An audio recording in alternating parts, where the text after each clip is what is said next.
એની અંદર બે X રંગસૂત્રો, રાઈટ? અને નર હોય તો એની અંદર X રંગસૂત્રો હોય અને એક Y. બરાબર? હવે અહીંયા ફોર એક્ઝામ્પલ કલર બ્લાઇન્ડનેસ છે, તો કલર બ્લાઇન્ડનેસ ઇંગ્લિશની અંદર એનો કેપિટલ લેટર છે એ પ્રભાવી જનીન માટે રાખીએ અને સ્મોલ લેટર જે છે એ પ્રચ્છન્ન જનીન માટે, રાઈટ? તો અહીંયા તમે એવું જોઈ શકો કે આ જે છે એ ફિમેલ ની અંદર પરિસ્થિતિ છે એમ કઈ ક્રિયા હોય કે એની અંદર એક ક્રિયા એટલે કે વાહક છે, પોતે કેવી છે સામાન્ય પ્રકારની છે, એને કોઈ રંગજુદા છે, બરાબર?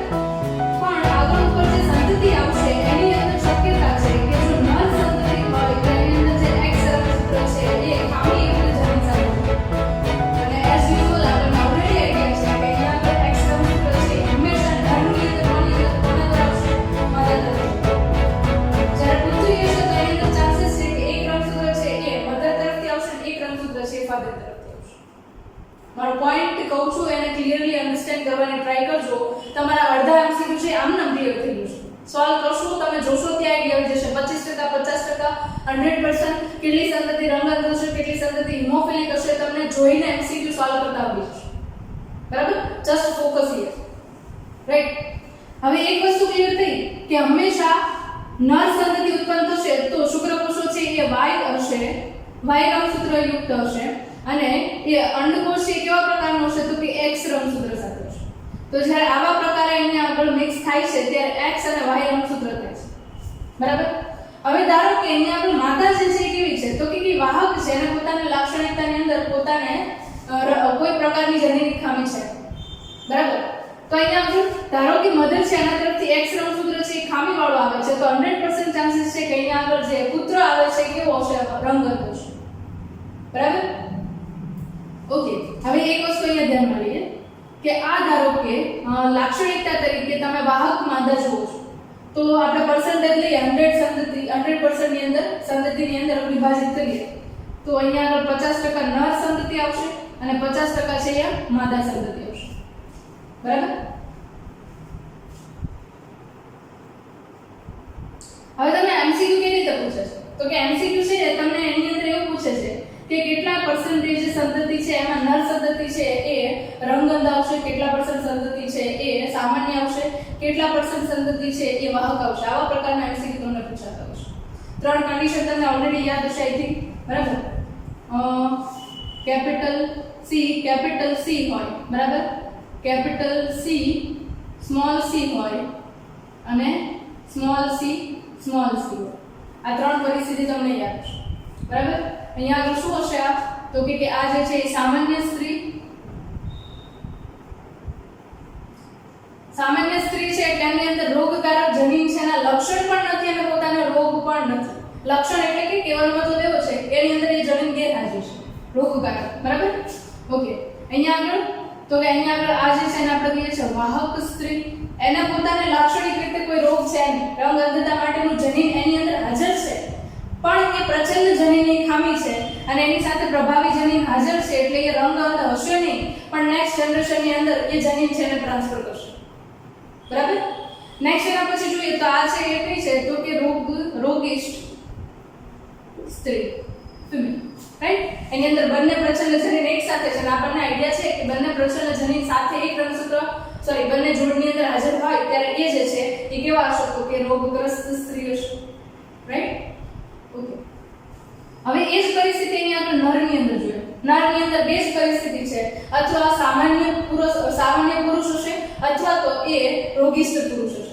કારણ કે એની અંદર એક જ ચોઈસ છે કે એક જ X રંગસૂત્ર છે. બરાબર?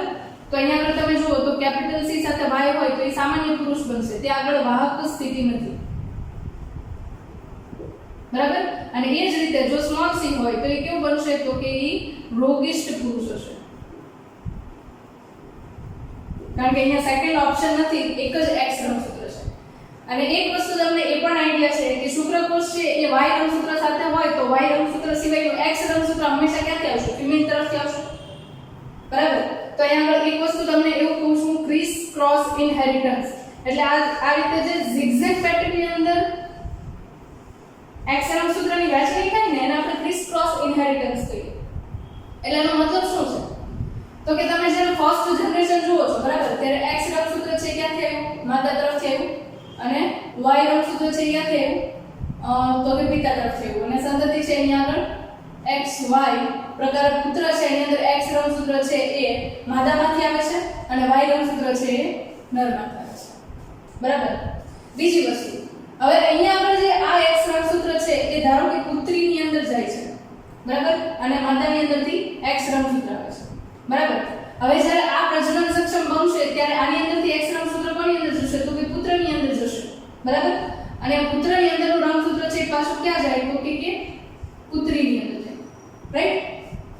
તો આ પ્રકારે તમે પેટર્ન જોવો છો કે મધરમાંથી સનમાંથી પાછું એની જે નેક્સ્ટ જનરેશનની અંદર ફિમેલ છે એની અંદર, અને એ ફિમેલની અંદરથી x રંગસૂત્ર તો કે એ જે છે નેક્સ્ટ જનરેશનની અંદર મેલની અંદર જાય છે. તો આ રીતે તમે zigzag પેટર્નની અંદર રંગસૂત્ર છે x રંગસૂત્ર છે એનું ઇનહેરિટન્સ જોવો છો બરાબર. તો આ પ્રકારે જે ક્રોસ પેટર્નની અંદર રંગસૂત્ર જે છે એમની x રંગસૂત્રની વહેંચણી જોવા મળે છે, એને આપણે કહીએ છીએ ક્રિસ ક્રોસ ઇનહેરિટન્સ. શું કહીએ છીએ એને? Criss cross inheritance. Clear? Next એના પછી જોઈએ.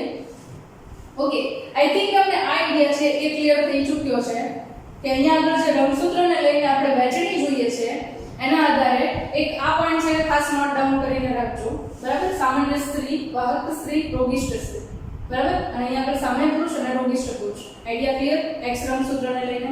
બીજી વસ્તુ, આ પ્રચ્છન્ન જનીનની ખામી છે એટલા માટે સામાન્ય સ્ત્રી, વાહક સ્ત્રી અને રોગિષ્ઠ સ્ત્રી જોવા મળે છે બરાબર. નહીતર આપણને શું જોવા મળે? તો કે આ બંને છે રોગિષ્ઠ હોય જો પ્રભાવી જનીનને લઈને ખામી હોય તો, અને સામાન્ય સ્ત્રી હોય બરાબર.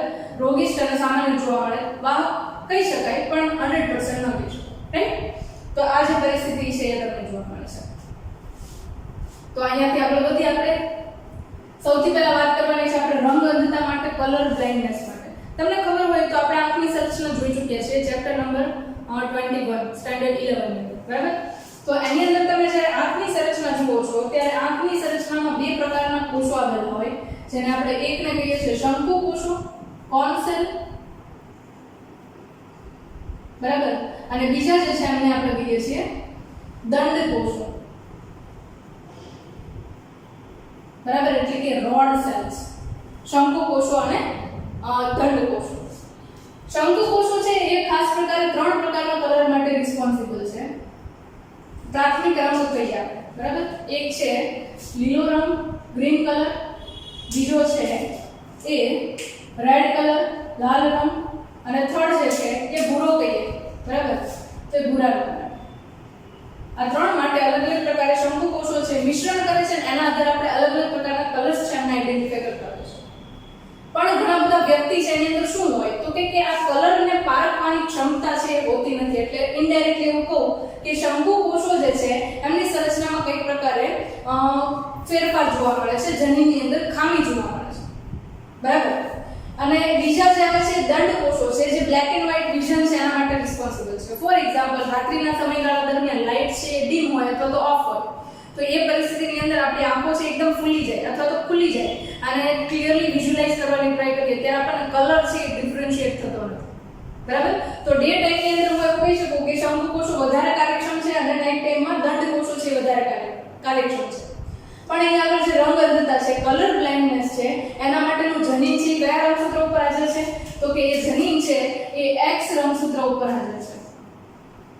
ઓકે, બીજી વસ્તુ, અને એ જનીન છે કેવા પ્રકારનું છે તો કે પ્રચ્છન્ન જનીન છે, પ્રભાવી જનીન નથી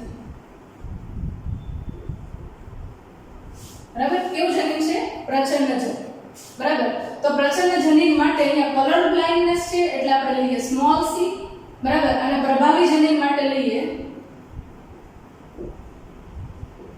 કેપિટલ C રાઈટ. તો પ્રભાવી જનીન હોય કેપિટલ C અને પ્રચ્છન્ન જનીન સ્મોલ c બરાબર. ત્યારે એ પરિસ્થિતિની અંદર તમને જ્યારે સમયુગ્મી પરિસ્થિતિમાં આવશે માત્ર ને માત્ર ત્યારે જ એ રોગિષ્ઠ પરિસ્થિતિ છે એને દર્શાવશે બરાબર. જ્યારે આ પ્રભાવી જનીન હશે તો ત્યારે તો ઓબ્વિયસ છે કે જો એકમાત્ર C હશે અથવા તો બંને કેપિટલ C હશે ત્યારે આપણને કેવા પ્રકારે જોવા મળશે તો કે પર્સન છે એ સામાન્ય પ્રકારનો હશે, જેને લઈને ઓલરેડી પ્રાઇમરી બેઝ છે તમને અહીંયા આપી દીધું છે બરાબર. ઓકે, હવે અહીંયા આગળ લાક્ષણિકતા જોઈએ ને તો લગભગ 80% પુરુષ જે છે એમની અંદર રંગ અંધતા જોવા મળે,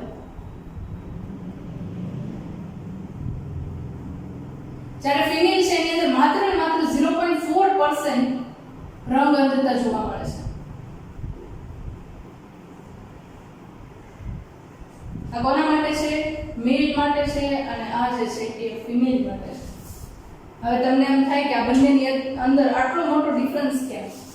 તો પ્રોસેસ આપણે સમજીએ. એક વસ્તુ યાદ રાખજો, જો ફિમેલ રંગ અંધ થાય તો એની અંદર એવું જોઈ લેવાનું, એ યાદ રાખી લેજો કે એની આગળ નર છે એ સંપૂર્ણપણે રંગ અંધ હોઈ શકે અને માદા છે એ પણ સંપૂર્ણપણે રંગ અંધ હોઈ શકે. તો ચાન્સીસ છે કે એની આગળ ફિમેલ જે છે કેવી આવશે? તો કે એ રંગ અંધ આવશે.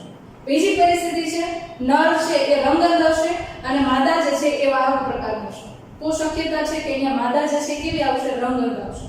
બાકી ચાન્સીસ નથી, કારણ કે આ પ્રચ્છન્ન જનીનની ખામી છે, જેના કારણે અહીંયા આગળ ગેરફાયદો એ છે કે નરની અંદર માત્ર એક જ એક્સ રંગસૂત્ર છે, એટલે એની અંદર બે જ ઓપ્શન, કા સામાન્ય પુરુષ અને કા રોગી પુરુષ. ક્લિયર? રાઈટ?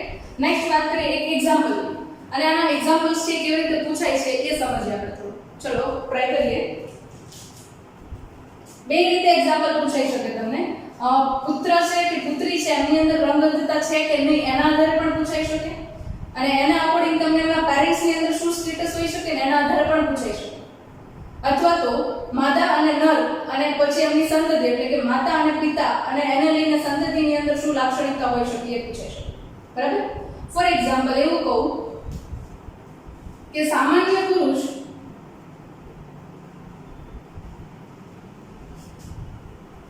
અને રંગ અંધ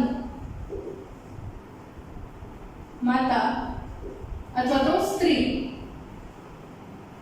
ની વચ્ચે મેરેજ થાય છે. બરાબર?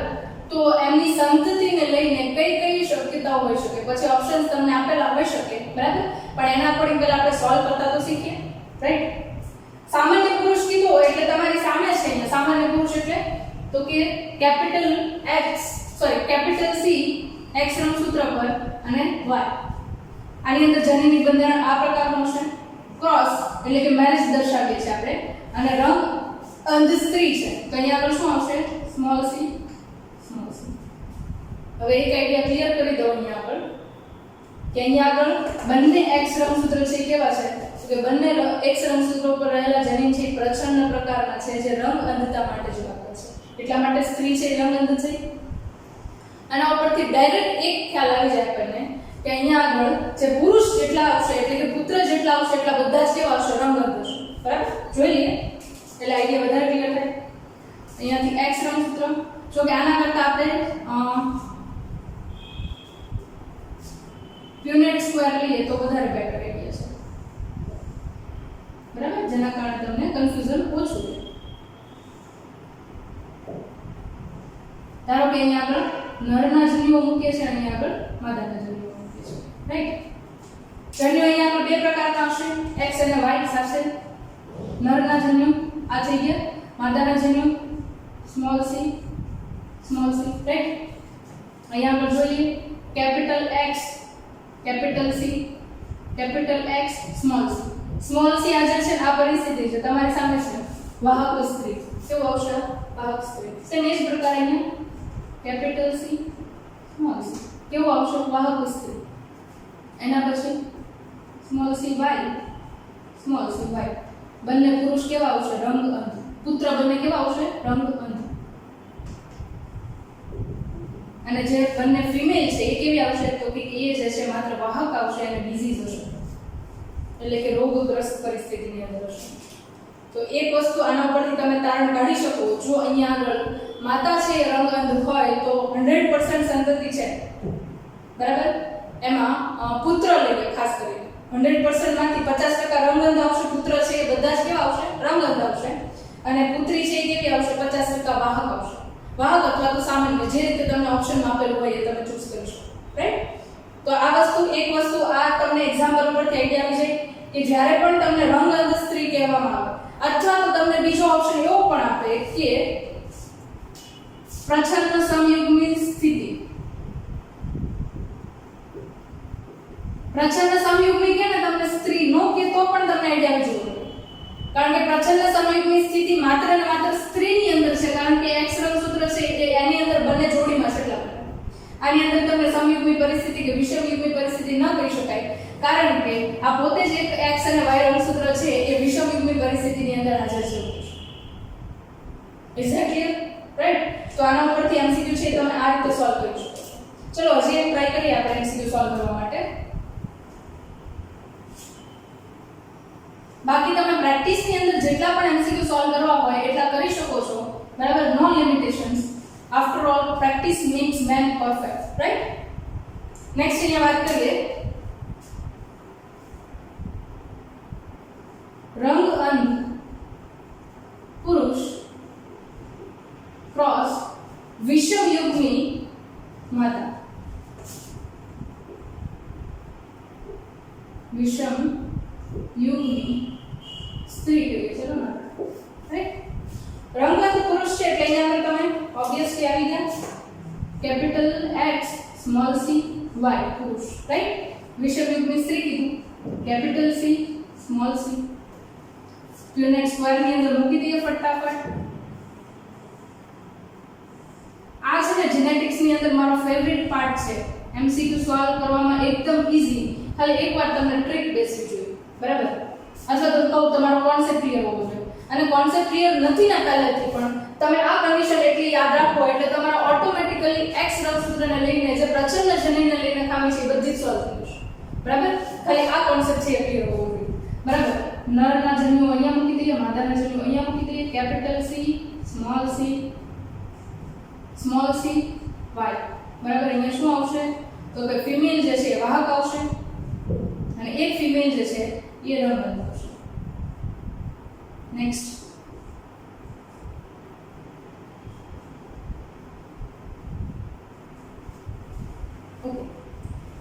તો અહીંયા આગળ રંગ અંધ પુરુષ અને વિષમયુગ્મી સ્ત્રી હોય તો અહીંયા આગળ 50% સંતતિ છે એ કેવી આવશે તો કે રંગ અંધ આવશે. 25% સંતતિ છે એ સામાન્ય આવશે, અથવા તમે 50% પણ કહી શકો, ઓપ્શન કઈ રીતનો છે એ કહી શકાય, બરાબર? અને 25% જે છે 25% 50% અને આ જે છે એ 25% કેવી આવશે વાહક, બરાબર? અથવા તો વાહક સામાન્ય એવું પણ કહી શકાય. આઈ થિંક તમને આના આધારે હવે એમસીક્યુ સોલ્વ કરવામાં પ્રોબ્લેમ નહીં થાય. Is it clear for all? Right? તો આ જે છે એ તમે રંગ અંધતાને લઈને એક્સ રંગસૂત્ર સંલગ્ન પ્રચ્છન્ન જનીનની ખામી છે એટલે, રાઈટ? આમાં એક થોડુંક મને ડાઉટ છે કે 8% છે કે 80% છે, સેટ ચેક કરી લેજો, બરાબર? નેક્સ્ટ આપણે જોઈએ હિમોફિલિયા છે. એના માટે અહીંયા જ રાખીએ છીએ, થોડા એની અંદર ચેન્જીસ કરી નાખશું આપણે. હવે એક્ઝેક્ટલી સમજી લઈએ કે હિમોફિલિયા શું છે. તો કે સામાન્ય પરિસ્થિતિ એવી હોય કે જ્યારે કોઈ પણ વ્યક્તિ છે એમને ઘા પડે, કોઈ પણ જગ્યાએ વાગે છે કંઈ પણ, બરાબર? અને ઘા છે એની અંદરથી સતત બ્લીડિંગ થાય, લોહી નીકળે, રાઈટ? કોઈ સામાન્ય વ્યક્તિ હોય તો શું થાય તો કે 10 થી 15 મિનિટ જેવો ટાઈમ થાય, બ્લીડિંગ થાય અને પછી ધીરે ધીરે કરતા એ બ્લીડિંગ ઓછું થઈ જાય અને બંધ થાય. પણ જ્યારે અહીંયા આગળ હિમોફિલિયાની પરિસ્થિતિ છે, બરાબર? હિમ શબ્દ આવે એટલે સમજી લેવાનું કે અહીંયા આગળ રુધિરને સંલગ્ન કંઈ પણ વાત કરીએ છીએ, બરાબર? કારણ કે હિમોગ્લોબિન છે રક્તકણની અંદર એના અકોર્ડિંગ આપણે વાત કરતા હોઈએ છીએ, રાઈટ? તો અહીંયા આગળ જે આપણે વાત કરીએ છીએ એની અંદર હિમોફિલિયા છે એ પર્ટિક્યુલરલી એક્સ સંલગ્ન પ્રચ્છન્ન પ્રકારની જનીનની ખામી છે, બરાબર? અને ફેમસ રોયલ ડિઝીઝ તરીકે પણ ઓળખાય છે. ક્વીન વિક્ટોરિયા, રાણી વિક્ટોરિયા જે છે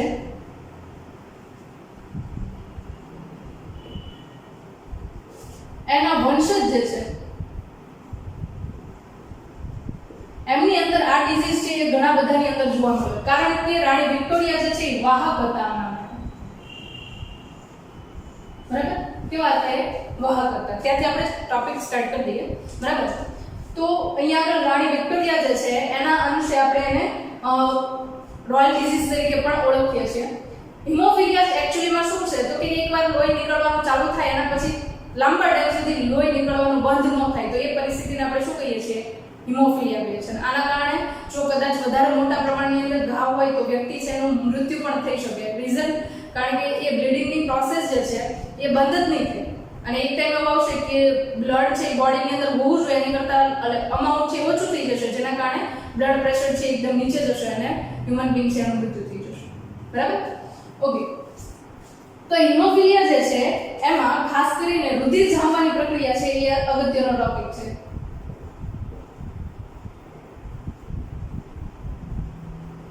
તમે ચેપ્ટર નંબર 18 આઈ થિંક, બરાબર, જેની અંદર રુધિર માનવ પરિવહન તંત્ર જુઓ છો, એની અંદર રુધિર જામવાની પ્રક્રિયા જુઓ છો, જેના માટે અલગ અલગ 13 પ્રકારના કારકો હતા. 13 કારકો, ફેક્ટર્સ, બરાબર. અને એ 13 ફેક્ટર્સ છે એની અંદર ક્રિસમસ કારક, સ્ટુઅર્ટ કારક, એન્ટી હિમોફિલિક ગ્લોબ્યુલિન, બરાબર, એવા અલગ અલગ પ્રકારના ઘણા બધા કારક છે, એન્ટેસિડન્ટ, આવા ઘણા બધા કારકો જોઈ ગયા છો, બરાબર, જેની અંદર પ્રોથ્રોમ્બિન, થ્રોમ્બિન, થ્રોમ્બોપ્લાસ્ટિન આ કારકો બધા આવી ગયા. હવે એમની અંદર તમે જુઓ તો એ મોટા ભાગના છે ને પ્રોટીનયુક્ત ઘટકો છે, અથવા તો એવું કહી શકીએ કે એક પ્રકાર ઉત્સેચકો છે જે એક પ્રક્રિયા ઉપરથી બીજી પ્રક્રિયા ઉપર, બીજી પ્રક્રિયા છે ત્રીજી પ્રક્રિયા ઉપર આધાર રાખે છે, બરાબર, ત્રીજી છે ચોથા ઉપર આધાર રાખે છે. એ અલગ અલગ કારક જે છે એમની કોમ્પ્લેક્સ પ્રક્રિયા છે. એટલે 13 કારકો છે એ મોટા ભાગે એવું કહું કે પ્રક્રિયાની અંદર ભાગ લેતા જ હોય, બરાબર. અને 13 પૈકીનો જો ધારો કે એકાદ કારક છે કે જે પ્રોટીનમાંથી નિર્માણ પામે છે અને પ્રોટીનના બંધારણ ક્યાં હોય અથવા તેના માટેનું કોડિંગ ક્યાં હોય, તો કે એ કોડિંગ જે છે એ આપણને જોવા મળે જનીનની અંદર, રંગસૂત્ર પર. ધારો કે કોઈ વ્યક્તિ જે છે એમની અંદર એ જનીન છે એની અંદર ખામી છે, બરાબર. જો એ વ્યક્તિની અંદર એ જનીનની અંદર ખામી છે એનો મતલબ એવો થયો કે 13 પૈકીના કોઈ પણ એક કારકના નિર્માણ માટે જનીનની અંદર ખામી છે. તો ધારો કે કોઈ એક કે બે કારકને લઈને જનીનિક ખામી છે તો આખી રુધિર જમાવટની પ્રક્રિયા છે એ વિખરાઈ જશે, અથવા તો કાસ્કેડ ઇવેન્ટ કે જે ક્રમશઃ થવી જોઈએ એ નહીં થઈ શકે, જેના કારણે રુધિર જમાવવાની પ્રક્રિયા છે અટકી શકે. બરાબર? ઓકે. હવે ડાયરેક્ટલી જોઈએ આપણે સમ છે એના ઉપર, બરાબર.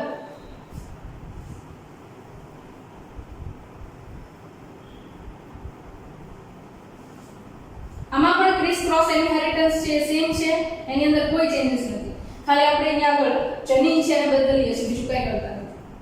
હિમોફિલિયા H, બરાબર, તો કેપિટલ H છે એ પ્રભાવી જનીન કહીએ અને સ્મોલ h જે છે એને પ્રચંડ જનીન કહીએ, રાઈટ. અને X રંગસૂત્રને સંલગ્ન છે તો અહીંયા આગળ capital X, capital H, capital X, capital H આવું કહી શકીએ, રાઈટ.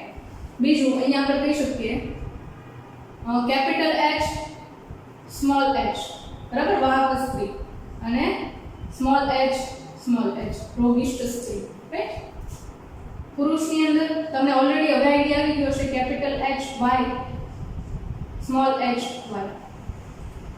આ થઈ ગયો સિમ્પલ ફિનોમેના, બરાબર. એક તમને સમજાઈ જાય તો બીજાની અંદર કઈ છે. આની અંદર સોલ્વ કરવા હોય તો આની અંદર MCQ તમે લોટ્સ ઓફ મટીરીયલ્સ ની અંદર અવેલેબલ છે, તમે સોલ્વ કરી શકો છો. આના ઉપરાંત તો મને એવી ઈચ્છા છે કે હું MCQ સિરીઝ સ્ટાર્ટ કરીશ કે જેની અંદર તમારે આ જે લોજિકલ MCQs છે એને સોલ્વ કરવાના આવે છે, બરાબર. તો એની અંદર પાછા પ્રેક્ટિસ માટે આપણે કરાવશું, પણ એક આપણે જોઈએ, બરાબર. ધારો કે કોઈ અહીંયા હિમોફિલિયા માટે વાહક સ્ત્રી છે, બરાબર. વાહક સ્ત્રી છે, એમના લગ્ન સામાન્ય પુરુષ સાથે થાય છે,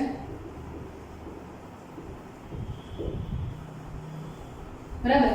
આની અંદર ટ્વિસ્ટ કરીને એવું પણ કહી શકીએ વાહક સ્ત્રીના બદલે તમને એવું કે આપણે ખાસ કરીને કહીએ તો વિષમ યુગની જનીન બંધારણ ધરાવતા હિમોફિલિયાની સ્ત્રીના લગ્ન સામાન્ય પુરુષ સાથે થાય તો આ સંતતિ છે એમની અંદર અલગ અલગ પ્રમાણ દર્શાવો, જેના આધારે અલગ અલગ ઓપ્શન્સ હશે જે તમે સોલ્વ કરી શકો, right.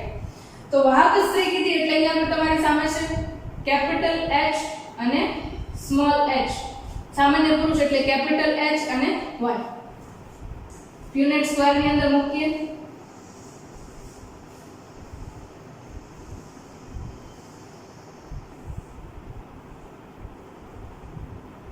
Capital H Y, capital H, small h, right. સંતતિઓ જોઈએ. પછી જેમ તમારી પ્રેક્ટિસ વધતી જશે એમ તમે 1 મિનિટ કરતા પણ ઓછા ટાઈમ ની અંદર આ MCQ છે એ સોલ્વ કરી શકશો, રાઈટ. તો કેપિટલ H સામાન્ય સ્ત્રી, પણ કેવી સમયુગ્મી સામાન્ય સ્ત્રી. કેપિટલ H, સ્મોલ h વાહક સ્ત્રી. કેપિટલ H Y સામાન્ય પુરુષ અને સ્મોલ h y રોગિષ્ઠ પુરુષ. અહીંયા પણ તમે જોઈ શકો ખાલી એક જ જનીન છે એ કેવું છે વાહક છે બરાબર, અથવા તો પ્રચ્છન્ન જનીન એક જ છે, બાકીના બધા જનીન કેવા છે સામાન્ય પ્રકારના છે. છતાં પણ અહીંયા આગળ 25% સંતતિ જે છે એ કેવી આવે છે રોગિષ્ઠ આવે છે, અને એ પણ માત્ર ને માત્ર નર સંતતિ. કારણ કે આ X રંગસૂત્રને લઈને ખામી છે, જેના કારણે સૌથી વધારે નર સંતતિ છે અથવા તો એવું કહું કે પુત્ર છે એ અસર પામે છે. રાઈટ? તો that's it for haemophilia and રંગઅંધતા. છતાં પણ જો આને લઈને તમને MCQ સોલ્વ કરવામાં પ્રોબ્લેમ્સ થતા હોય તો તમે મેલ આઈડી પર મેલ કરી શકો છો bloomingbiology9@gmail.com. બરાબર, હું ટ્રાય કરીશ કે તમારા મેસેજીસ રીડ કરીને અને સોલ્વ કરીને આન્સર આપી શકું. બરાબર, અને છતાં પણ એવું હોય તો કમેન્ટ્સ બોક્સમાં કમેન્ટ કરી શકો છો. હું ટ્રાય કરીશ કે તમારા કમેન્ટ્સ થ્રુ તમારા MCQ સોલ્વ કરીને એક્સપ્લેન કરી શકું. ઓકે.